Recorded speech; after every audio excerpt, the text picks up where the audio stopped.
Так как женщина — это вагина с головой, Ну, какая-то несправедливость. у всех у нас есть внутри маленький фашист. Когда у тебя посреди города член стоит, то сложно немножко. Упс. На самом деле я люблю гениталии. Мужик, Как мы дерьмо. что, не симметричные? Феминь. Света, в кого ты такая бандитка? Мама тот же вопрос задает. Да? Правда, говорит обычно: я знаю, в кого ты в папу пошла такая бандитка, да, значит.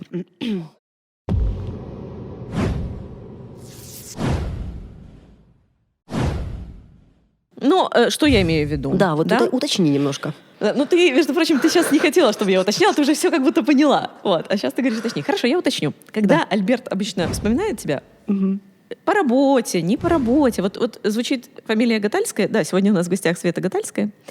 Вот. Он сразу говорит: блин, я помню Свету, как только ее встретил, она стоит, у нее из пальца кровь хлещет, а она не вяжет, смотрит такая и говорит: ну, зашивать придется. То есть, да, как бы чего мы ожидаем, как бы вот от наших таких стереотипных, да, там, женщин. Вот. Ты не вписалась в представление Альберта о том, как вот он привык к этим описаниям извне. И его это безумно впечатляет. И не только его, на самом деле. Я подпала под те же чары, вот эти вот бандитские. Но мне это близко, я в спальном районе выросла. Поэтому, пожалуйста, из какого ты города, как ты росла? Это прям ответ, мне кажется, на твой вопрос. Возможно. Очень-очень простой. Потому что мне постоянно мой молодой человек говорит: да, Гомель включился. Я из Гомеля. Ты из Гомеля. Да, я из Гомеля. Гомель такой, знаешь, прогрессивный, конечно, город, областной центр. Вообще, кстати, Там, местами действительно прогрессивный. Местами, да. Там пляж в центре действительно. города. Слушай, прекрасный пляж у нас вообще. Такой прекрасный пляж. И знаешь, с одной стороны пляжа люди, а с другой стороны пляжа цыганские кони купаются. Кони, да. И как бы поэтому это, наверное, о культуре Гомеля говорит в одной фразе. Там, да? Как бы здесь люди, тут кони. Все нормально, все вместе. Да, все отлично. смешалось. Все смешалось, люди-кони. Кстати. Да? Да, и...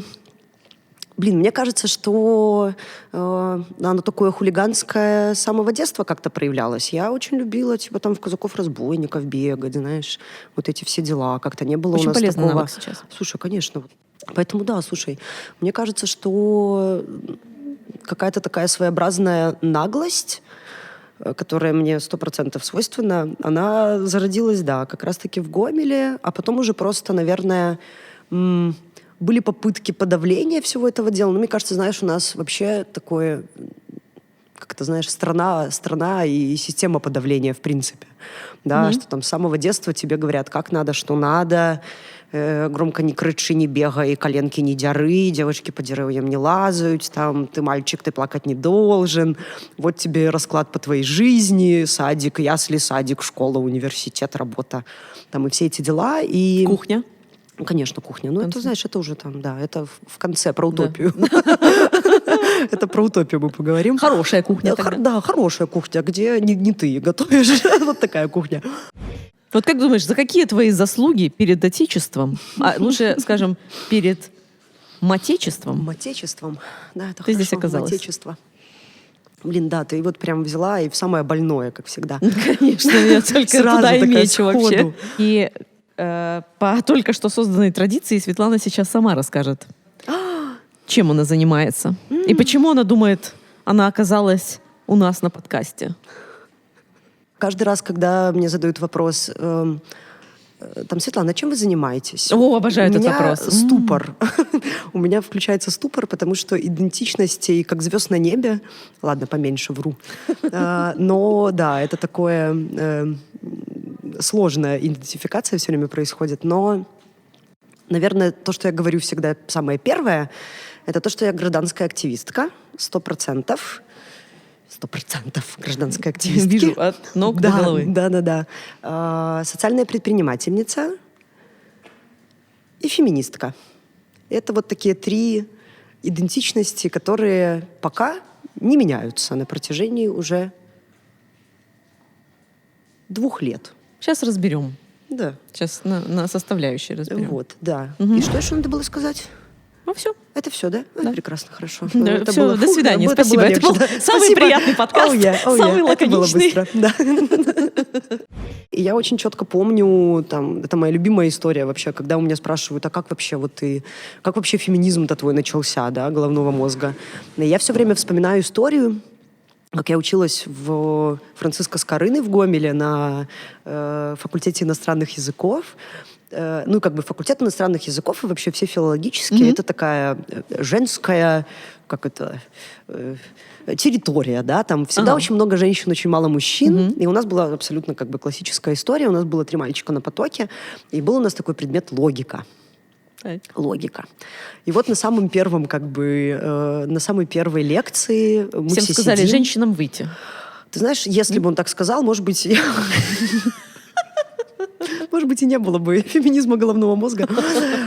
Но сказал он следующее, Так. я прям сейчас цитирую. Он сказал, дорогие абитуриенты, студенты, так как женщина — это вагина с головой, и логика ей в принципе не свойственна, мой предмет будут сдавать молодые люди.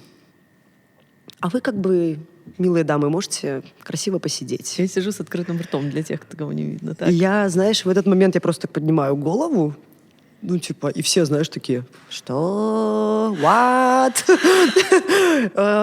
И на самом деле это, знаешь, и смешно, и грустно, потому что я понимаю, что до сих пор у меня такое чувство вины, что после того, как это произошло, у меня еще не было, знаешь, какого-то навыка сопротивления, не было понимания своих прав.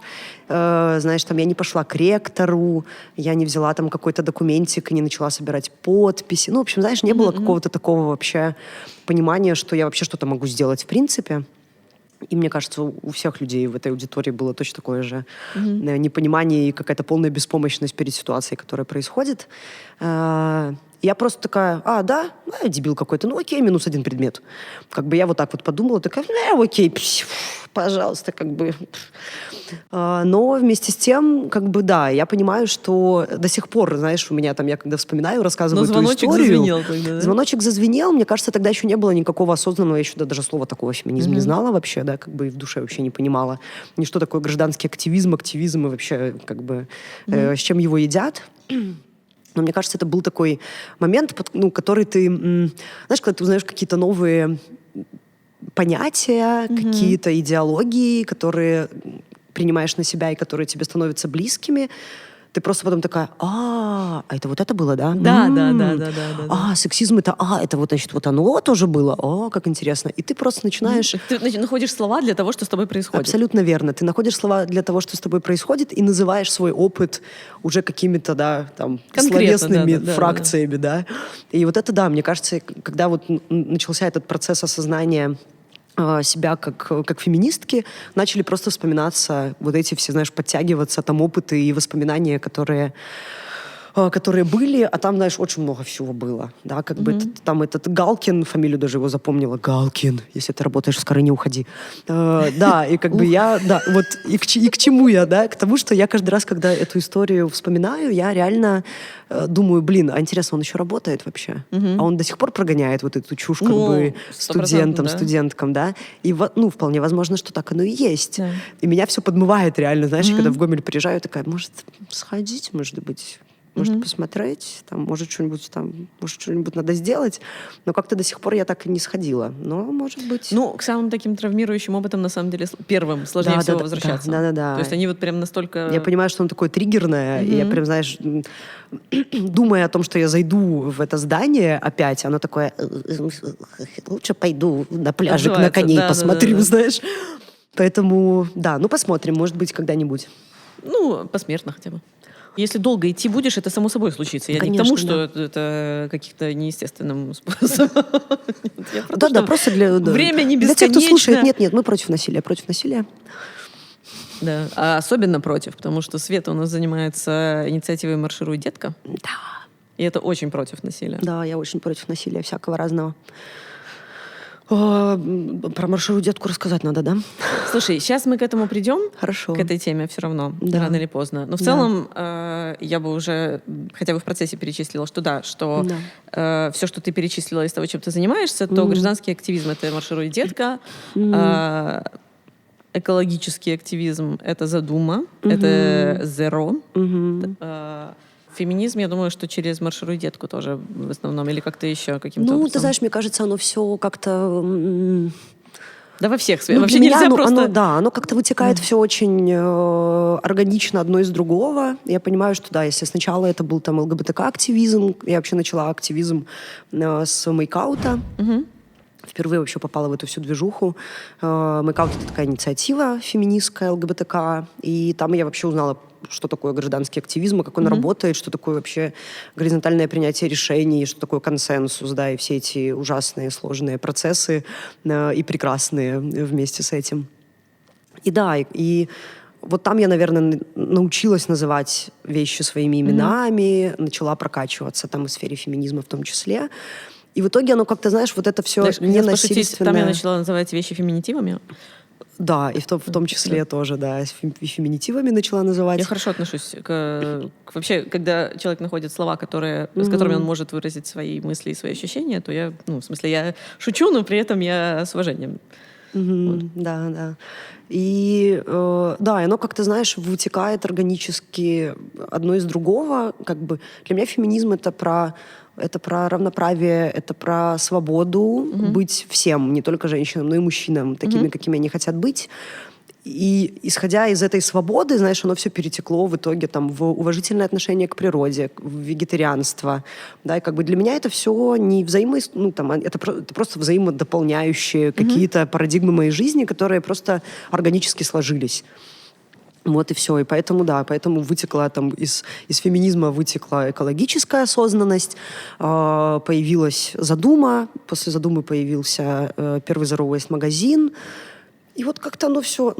знаешь, от гражданского активизма я помню, что я в какой-то момент такая: ой, все, я устал, я ухожу. Как-то все, гражданский активизм этот... Не видишь никаких еще, да, в Беларуси он у нас такой специфический, ты очень редко видишь итоги своей деятельности, да, ты как бы что-то пыжишься годами, что-то там делаешь, вроде бы даже можно какие-то увидеть там зачатки чего-то, там, да, не знаю, там отбили какой-то там район, не знаю, отложили там постройку этого аккумуляторного завода, знаешь, какие-то вот вроде бы что-то есть, но вот так, чтобы вот прям... Ну, вроде бы и не расслабишься. Да, но как бы и расслабляться невозможно, потому что... Блин, да всегда есть чем работать. Как бы, и уже и хотелось бы, да, я тоже помню, мы когда с Юлей давали там первое интервью по поводу магазина, и мы говорили: да, блин, мы очень бы хотели, чтобы не нужно было вообще, да, как бы ничего такого открывать, и чтобы во всех там, знаешь, во всех крамах местечек Беларуси как бы был бы этот стандартный набор, который, да, там помогал бы избавляться от мусора, и не надо было бы какой-то специализированный магазин этот открывать, что-то там привозить из-за границы, но как бы как есть, да, и приходится все равно что-то делать. И, блин, это и клево, и очень выматывающе одновременно. Ну, потому что, да, ресурс, он заканчивается. Я в какой-то момент просто от того, что вот, да, это не тумбочка, да, ты там вот дерево, вот руки, вот молоток, вот ты типа сделала, и вот она, тумбочка, готова. И очень не хватало вот этого какого-то результата от того, что ты делаешь, а его все не было, и так и нет до сих пор. И в итоге, да, от активизма очень сложно избавиться. Я как бы такая: все, ухожу в социальное предпринимательство. Все, предпринимательство, буду сама делать, деньги зарабатывать, а то с этим активизмом. А ушла я типа в социальное предпринимательство, но ненадолго, потому что, да, в итоге там в конце 2018 года, когда я узнала, что появилась концепция законопроекта о домашнем насилии, я просто реально сидела такая и ждала, когда закон будет принят. Ну вот реально, я просто такая: ну все логично, все понятно, 150 тысяч звонков. По статистике, каждая третья женщина подвергается тому или иному виду насилия, да, в Беларуси. И ты как бы сидишь и говоришь: ну, МВД, да, как бы заявляет об этом. Это не то, что там, да, мы там, НГО-сообщество, опять эти, типа, феминистки что-то там придумали, и давай прогонять, да, там, про насилие, там, ценности наши попирают, блин, традиционные славянские.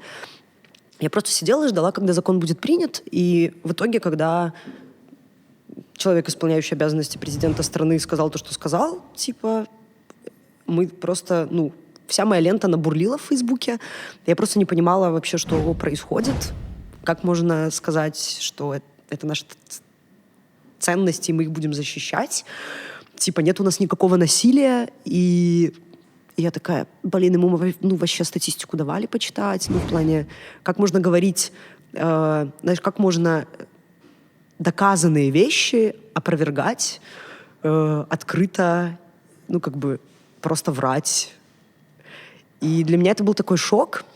И, конечно же, для всего феминистского сообщества Беларуси, тех людей, которые участвовали в разработке этой концепции, там очень многие гендерные организации, там уже 20 лет, на минуточку, у нас гендерный план в Республике Беларусь реализуется. Я делаю кавычки для тех, кто не смотрит видео. Работает шелтер, который помогает женщинам, пережившим домашнее насилие. И вот это происходит, да. И, в общем, это был какой-то такой момент, когда я просто такая, да, мать Степанида, сколько можно? Сколько можно, невозможно уже терпеть это. И ты просто выбираешь. И вот ты опять в активизме. И вот я опять в активизме, да. И ты выбираешь. Либо я просто, дальше сижу на попе, и, не знаю, грожу пальчиком в небо и говорю, ай-яй-яй, так все плохо. И просто говорю, как все плохо, либо я, что-то беру и делаю. А так как опыт делания уже был, и желания было предостаточно, и злости было очень много на всем этом прекрасном пару, и родилась «Маршируй, детка». Вот. Да. И нейминг хороший. Да, спасибо большое, спасибо. Спасибо. К сожалению, все сферы жизни, да, вот если там начинать говорить про стереотипы, вот за что мне реально обидно, это за то, что вот это стереотипное восприятие людей, оно реально иногда просто перескакивает на профессиональные сферы, на возможность работать, получить там очень многие работодатели нарушают права. Просто когда спрашивают а скоро ребенка собираетесь рожать, это вообще никак не влияет на мои профессиональные fucking shit скиллы. Да, я пришла к тебе, не поговорить о моей личной жизни, да, если у меня партнер или муж, и как скоро я собираюсь детей рожать, или вообще не собираюсь, например, да. Но такие разговоры происходят. И да, эти столкновения, в гинекологии, в тех местах, где ты идешь за... Да, ты идешь за услугой, а получаешь советы. За безопасностью. Ты идешь верно. Поправить здоровье или заблаговременно, да, убедиться, что все хорошо у тебя.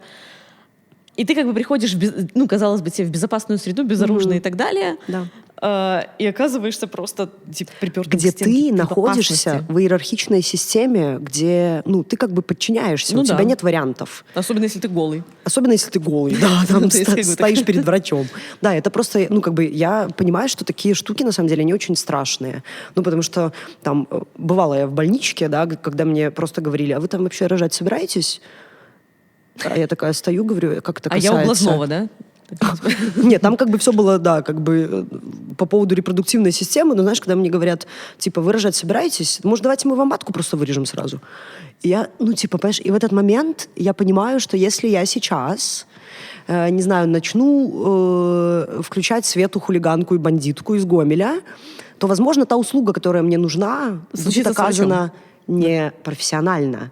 Понимаешь? И здесь у меня два выбора. Мне глотать эту прекрасную...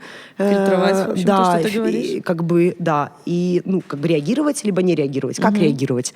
И я в этой ситуации нахожусь в позиции подчиненной, у которой нет вариков. Понимаешь? Вот серьезно.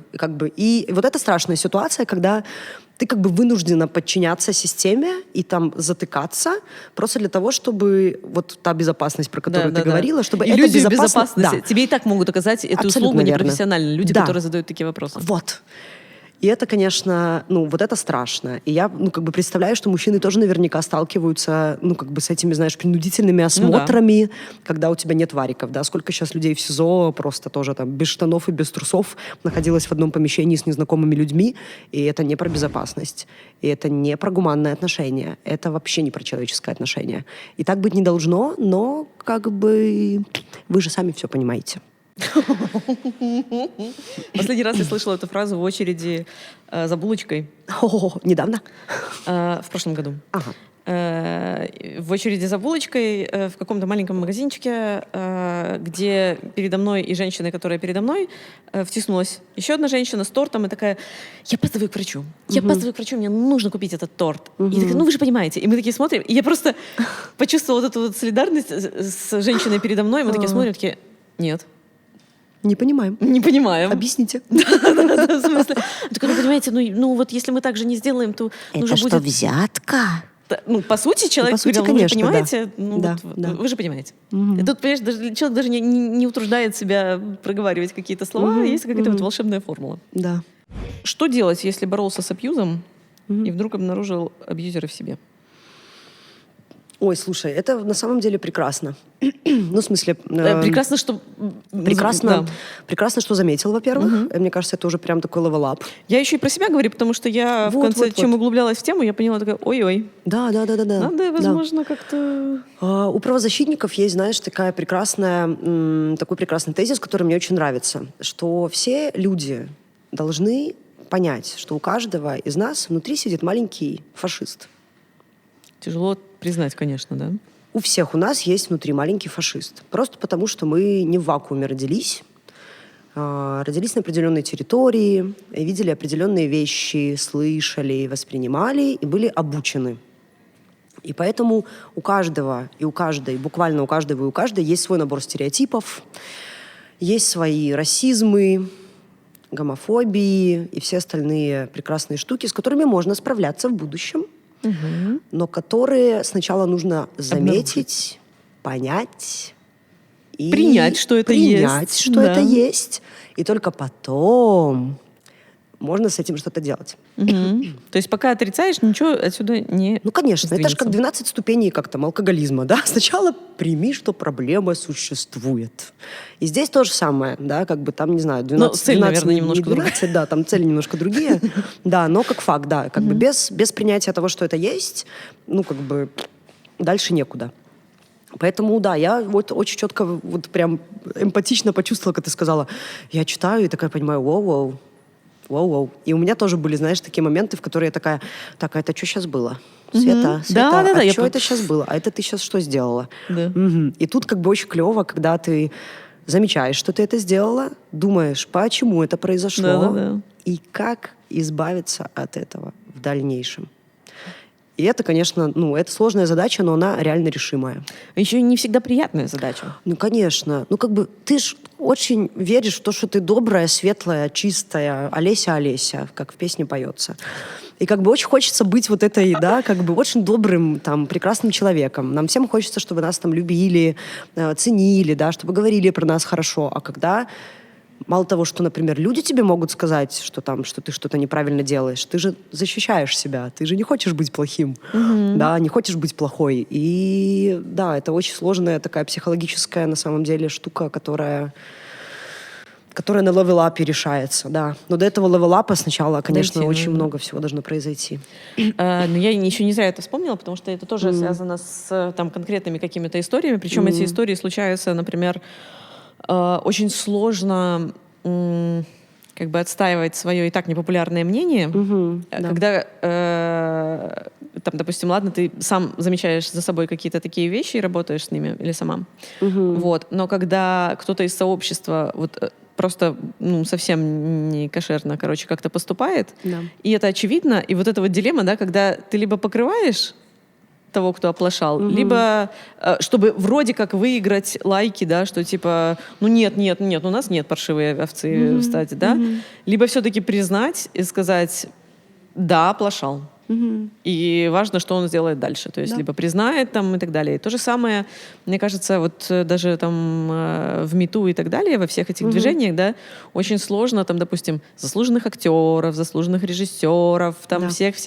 Тут я бы хотела сказать, что пол действительно не важен, да, там кто совершил насилие, это еще раз просто специально проговорю, что это не важно. Конечно. Там просто есть какая-то там статистика и так далее, и какие-то конкретные кейсы, что самое главное. Да. Вот. И очень сложно сказать, что... Вот мы вчера с Альбертом буквально об этом рассуждали, что да, человек классный там актер, или да, человек сделал классный фильм, но это не делает его... Но это человек. Да, это человек. И это не делает его... Неприкасаемым, неприкасаемым, либо... именно. Да, либо идеальным. Да, абсолютно Вот. верно. То есть это действительно как бы скорее вопрос о том в проработке. Типа Да, все ошибаются, и вопрос типа системная эта ошибка, осознанная эта ошибка, неосознанная. Отрицает человек это или не отрицает. Да. Ой, недавно была эта история, прости, я прям вот вспомнила про Ефремова. когда он пьяный, актер российский, Да-да-да-да-да. знаменитый Ефремов, очень талантливый, прекрасный актер, люблю его очень, как актера. Но он пьяным за рулем сбил насмерть человека, и какой-то другой актер, уже не помню фамилию, и очень большое возмущение пошло, да, что как бы вот как же так, такой актер там, но он все равно человек, да, очень много было вот этих мнений, что он должен быть осужден, потому что он совершил преступление, и неважно, там, он заслуженный актер, незаслуженный, как бы этот человек пьяным ехал за рулем и убил другого человека, потому что он был пьяным за рулем. Все, никаких вот звездных там статусов, ничего такого. И другой актер отказался играть в театре для людей и сказал, что вы омерзительны мне со своим мнением, вот этим вот, что его типа нужно судить. Вы что, никогда не выпивали? Вы никогда там не сажались за руль? Людей? Да, представьте, вы никогда не сажались за руль пьяными, ваши там мужья никогда этого не делали. Типа вы вот... И в этот, ну вот, понимаешь, и это типа момент, когда... мы вообще размываем понятие ответственности. Типа, раз такое кто-то делал, то это значит, что мне можно делать то же самое. Или только если я служу в армии, или только если я стану актером. Вот. Типа, что надо сделать? Да, что нужно сделать, чтобы можно было делать все, что угодно и ничего за это не получать? То есть, опять, это формула счастья, да, условно? То есть, типа, если Опять ты будешь- Томас Мор, да. Нет члена — нет отношений. Нет члена — нет насилия. Все, что произошло без использования члена, оно как бы и понарошку. То есть там лесбийский секс понарошку. Ага. Чтобы Там- посмотреть, можно было красиво на это, да? Да. Это все красиво и даже не считается. И отношения, соответственно, между девушками, это тоже все понарошку, как бы это простительно. Вот если там члены уже замешаны, то это уже все, это уже, ну... Даже Ефремов рядом не стоял. Да. Вот. А если то же самое, даже если это там, допустим, насилие совершенное, но как бы не промелькнул символ фаллический, то как бы тоже, да, там не насилие, в общем-то. Нехорошо как-то получается, да? Несправедливость какая-то. Ну, какая-то несправедливость. То есть вот даже здесь надо обязательно отметиться, как бы вот... Слушай, ну это вот опять про стереотипное восприятие на самом деле. И, к сожалению... Ну, насилие, я имею в виду изнасилование, конечно, потому что насилие, оно окей. как раз-таки... Да, в смысле... это важное уточнение. Да. То есть, как бы, если изнасилование и как бы без члена, то вроде как бы и даже и... Вроде и не изнасилование. Ну вот все равно, слушай, стереотипы подключаются. Потому что, да. смотри, потому что, во-первых, женщина же, типа, не может изнасиловать. Каким образом? Каким образом? Типа, да. Как? Женщина же слабая, а мужчина, типа, сильный. То есть здесь получается как бы вымышленное преимущество. То есть это Да. как бы Опять возвращаемся к... очень странно все. И еще плюс к этому Вот я бы добавляется преподавателю чувство вины. логики задала бы этот вопрос. Слушай, вот реально, кстати, да, было бы Вот неплохо. конкретно в Слушай, данном надо случае. ехать в Гомель. Очень много вопросов появилось к товарищу Галкину. И здесь же включается чувство вины, и вот это, знаешь, хрупкая маскулинность, да, когда, а как я скажу, что меня женщина изнасиловала? А какой я мужик после этого? С одной стороны. А с другой стороны, даже если ты это скажешь, и ты чувствуешь, что это произошло, и ты хотел бы поделиться, Да. кто тебя воспримет серьезно, кто примет твою жалобу? Это что же? То есть, если человек даже осознает это сам, Да. кому он придет, чтобы его защитили? Его Абсолютно права. верно, да. Вот, его безопасность. То есть все. Ну, тут в тупике оказываются все пострадавшие. Да, Неважно, как бы, абсолютно верно, кто- конечно. Просто здесь еще, знаешь, если...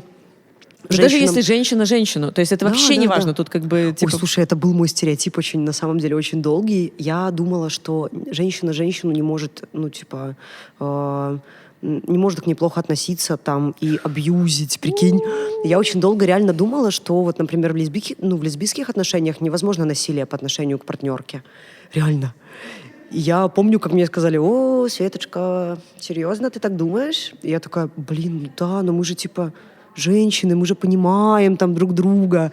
А тут же вопрос не женщины и понимаем друг друга. том-то и Это дело, вопрос да, как бы социализации и опыта, который у нас был там, да, абсолютно разный на протяжении всей нашей жизни, да, и у людей разные семьи, а кто-то и без семьи рос, да, и как бы здесь же куча вообще всего примешивается. Да, и оно не перестает существовать, если Никогда. человек... Да. Только если ты, не начинаешь работать просто с этими штуками. Да, у меня реально был такой стереотип, что я думала, что женщина женщину никогда, типа, там пощечину, да, видела я такое даже пару раз, да, ну, как бы, но что вот это может быть прям абьюзивные отношения, да, любовные, я вот, ну, думала, что такого не бывает. То есть у тебя была своя формула счастья. Если это как бы моногамные отношения... Моногамные. Та-та-та-та.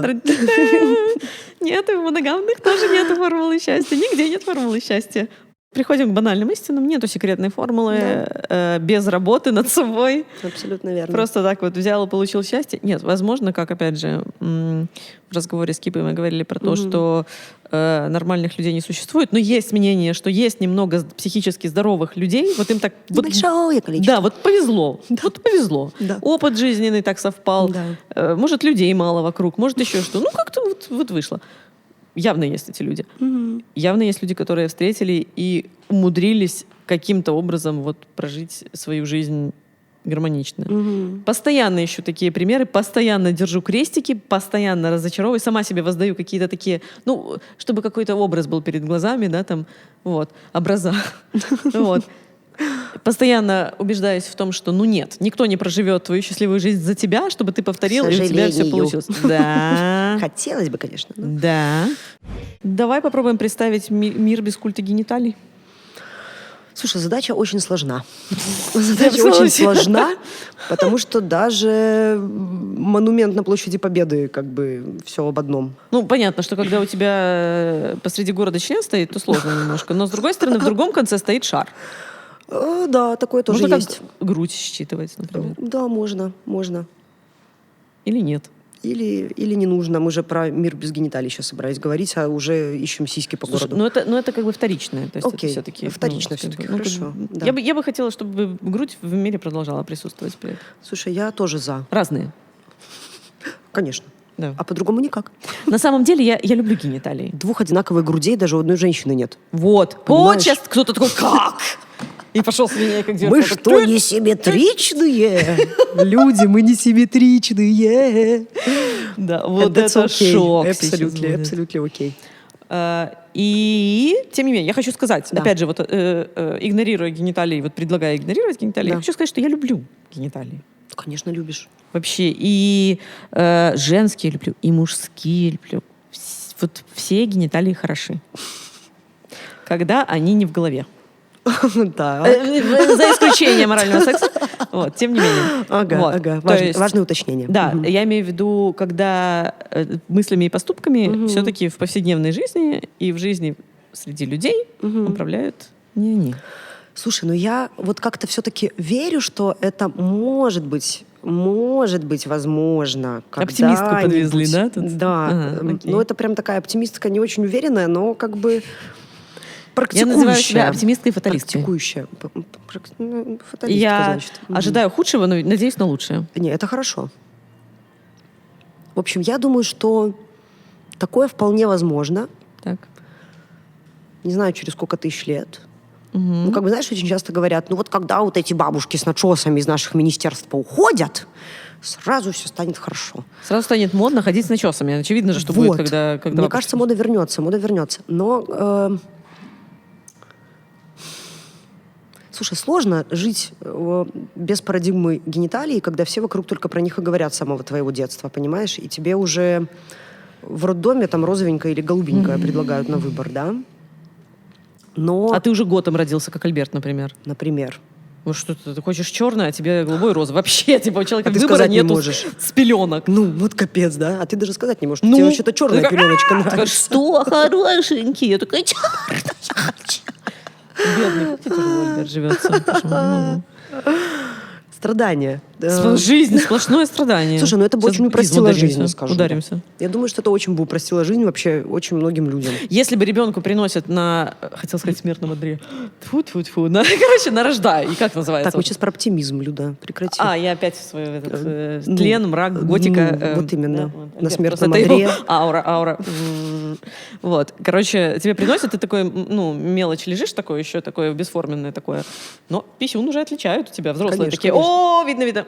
Не всегда. Мужик, Не всегда, да. А какой потом раз мужик. так, ой, ошиблись. Упс. Вот. Но это, опять же, это же неоднозначно. Природа-то хитрее. Она там, это люди такие, давайте разберем, непонятно. Ну, как разобрать? Ну, давайте... Слушай, вообще-то давайте. да. То есть Начнем люди с того, иногда что как бы решают. есть вариантики. Да, и люди иногда, взрослые Есть решают как бы за не детей. М и не Ж. Да. А некоторые, да, взрослые решают за детей. А взрослым нужен ответ. Им нужен, Конечно. типа, либо одно, либо другое. Вы знаете, это слишком маленькое для члена, давайте лучше уберем. Например. И это прям реальная Да, история. я понимаю. Да. И как бы и родители такие, А ты как бы, ты еще даже не понимаешь. и правда слишком маленькое для члена. Давайте уберем. И все. И все. А человеку потом, типа, ему еще надо дорасти до возраста, когда он поймет, что с ним произошло. Если поймет. Если поймет. А если не поймет? Ну, все. Все. Смертное адро. Так, и возвращаясь к рождению, да? Да, давай. Вот ты рождаешься, Да. маленький год такой, Мгм. и тебе приносят палитру, ну, хотя бы выборку из 10 цветов. Да. И такие, ну, давай, какой тебе? А каким образом нужно выбрать? Пописать? Пальцы, например. Ну, типа как вариант, я не знаю. Ну, это опять же, это если достаточно, ну, как бы, тут надо анатомию тоже понимать. Вот. То есть либо пальцем тыкнуть, либо там, я не знаю, отрыгнуть, либо там пописать. Ну, неважно. Ну, вот какие у тебя есть инструменты, как ты младенец, вот ты это и используешь. И ты как, ну, это хотя бы выбор. Слушай, ну это же, блин, мы не можем говорить про осознанность младенцев. Нет, Людмила. нет. Но про интуицию, животную интуицию ребенка мы можем говорить. Животная интуиция Да, и ребенка. по крайней мере, когда ребенок вырастает, Это смотрит на отличное свои название детские... альбома. Подожди. Когда ребенок вырастает, и он Да. такой, почему вы меня нарядили в этот поносный цвет? А ты такие, слушай, ты сам выбрал. И все, понимаешь? У ребенка как бы, блин, ну, у меня нет вопросов. Понимаешь? А тебе говорят, ну ты вырос, у тебя вырос такой, ну у тебя писюн вырос, мы тебе голубое надели. Ну, а ты такой, да елки-палки. Слушай, если бы на этом голубом все закончилось, может, не было бы проблем. Ну, Понимаешь? Да. Ну, вот если, да, может, я и не было согласна. бы никаких проблем. Ну и окей, ну будет у меня окей. Была у меня розовая пеленка, была розовая пеленка. Ну, действительно, Да, какая разница, во что, так я сказать... вообще себя не помню какить. лет до 4, как бы мне вообще все равно, знаешь, во что там происходило. Как бы, но... да, но, ну, к сожалению, оно же все... Ну, дальше начинается самое интересное. Да, оно все начинается раньше, и тут уже, знаешь, включается тоже, мы когда про домашнее насилие говорили, да, по отношению к детям, как бы дети суперуязвимая вообще часть общества. И как раз-таки потому, что у нас до определенного возраста нет вообще права голоса, права выбора, возможности этого выбора, просто потому что ты не обладаешь ресурсами, не обладаешь знаниями, и типа, и твои родители решают за тебя все. And that's okay, если мы говорим про безопасность, да, когда родители там обезопашивают, да, как бы там занимаются твоим воспитанием, эмпатично и добро к тебе относятся. Но ведь не все же родители такие, Ну, нет. понимаешь? И поэтому тут как бы с детьми тоже это такой очень прям вопрос болезненный, потому что Конечно. очень многие дети просто ждут, когда им исполнится 18, да, просто чтобы свалить нахрен из этого дома, и да, и как бы не видеть этих людей никогда, и многие так и поступают, да, и поэтому, блин, безгенитальное будущее, оно... Дигитальное Оно- только у нас будущее. Да, Без оно генитального скорее пока что. дигитальное, знаешь, да. Никуда нам от гениталий, Людмила, не деться. Ну, с одной стороны, хорошо. Слушай, оно-то и хорошо, оно-то и хорошо. Приятная, красивая вещь. Если Но- использовать по уму. Но если все-таки когда-нибудь хотя бы вот на 2% снизится вот это вообще... На 3 лучше. О, на 3. Пусть на 3, так красивее будет, да. Пусть на 3% снизится хотя бы вот это стереотипное восприятие и, блин, вкладывание в определенную коробочку с самого рождения, уже все намного будет прям радужнее и прекраснее. Вот серьезно, вот в это я прям свято верю. Немного надо. Или немного, и уже может быть намного повеселее. Мгм. И безболезненнее, и безопаснее. Аминь. Аминь. Феминь. Да, мы приостанавливаемся. Я хочу сказать спасибо тебе, Света. Гатальская у нас сегодня была. Спасибо тебе, Люда. Как-то пролетело время вообще пташечкой, как я В люблю компании с говорить. толстяком все время хочется мне сказать после таких фраз. Но нет. В компании с Гатальской время летит незаметно.